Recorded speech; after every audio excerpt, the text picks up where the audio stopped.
பணியாற்றிக் கொண்டிருக்கிறோம். இதுவரையும் எங்களுக்கு எந்த விதமான நிரந்தர ஊழியர் ஆக்கி தரவில்லை. ஏனெனில் இதுவரை கடந்து அரசாங்கத்தினுடன் கோரிக்கை வைத்தோம். முன்னே ரோட்டில் கூட இறங்கி நாங்கள் மறுபடியும் இறங்கியிருக்கோம். இது மூலம் முன்னும் இறங்கினோம். ஆனால் இதுவரைக்கும் எங்களுக்கு எதிரமான சலுகையோ இது ஆட்சியாளர் ஊழியர்களை நிரந்தரமாக்கி தரவில்லை. அதுதான் இந்த வந்திருக்கிற அரசாங்கத்திலும் மறுபடியும் நாங்கள் கடைசியாகவும் அழுத்தமாக வந்த இறங்கியுள்ளோம். இந்த வீடியோவை ஊழியர்கள் இதோ உங்கள் பார்வையில் ரோட்டில் மழை பெய்யும் என்று பார்க்காமல் தான் இதே ரோட்டில் நாங்கள் வந்துள்ளோம். இதே ரோட்டில் இப்பயும் வேலை செய்து கொண்டிருக்கிறோம். எங்களுக்கு நிரந்தர ஊழியராக்கி தருமாறு இந்த அரசாங்கத்திடம் வலியுறுத்தி மீண்டும் வலியுறுத்தி இந்த ஊழியர்கள் எல்லாரும் வெயில் அடிக்கும் வெயிலில் இந்த வீதியில் இறங்கியுள்ளோம். வேண்டும் வேண்டும் வேண்டும் வேண்டும் வேண்டும் வேண்டும் வேண்டும்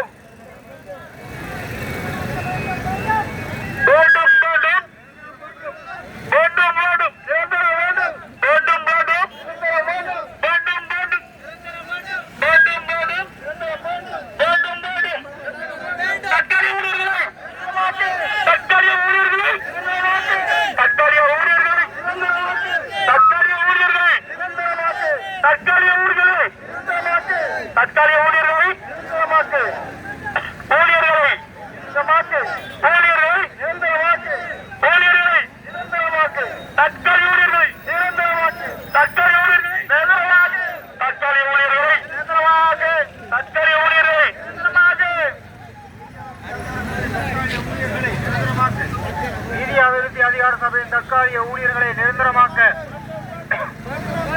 வேண்டும் வேண்டும் நிரந்தரம் வேண்டும்.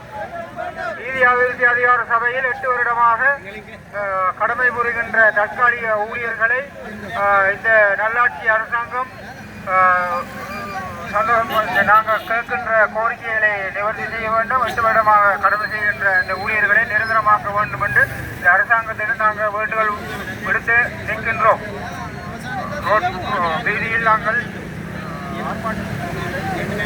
இதுவரை கடந்த 10-5-8 வருடங்களாக ஊழியரை கடமையாற்றிக் கொண்டிருக்கும் அனைவரும் இந்த எதிரமான ஒரு அரசு ஊழியராக நிரந்தரமாக்கப்படவில்லை. அதனிலும் ஏற்கனவே மீண்டும் பழைய முன்னிய கால இந்த அரசாங்கம் மூலமாக கோரிக்கை வைத்து எங்களால் சூழல் வீதியில் கூட இறங்கி பார்த்தோம். எந்த விதமான ஒரு பதிலும் அளிக்கவில்லை. அதுதான் இப்ப உள்ள ஜனாதிபதி ஆளுநராக திசாநாயக் அவர்களிடம் நாங்கள் இந்த வீதியில் இறங்கியுள்ளோம். அவரோடு ஒரு கண்ணோட்டமாக பார்த்து எங்களுக்கு ஒரு அரசு ஊழியர்களை நியமனமாக்கி தருவார் என்று சொல்லி இந்த வீதியில் இறங்கிறோம். அடிக்கும் வெயிலில் தான் ஜனாதிபதி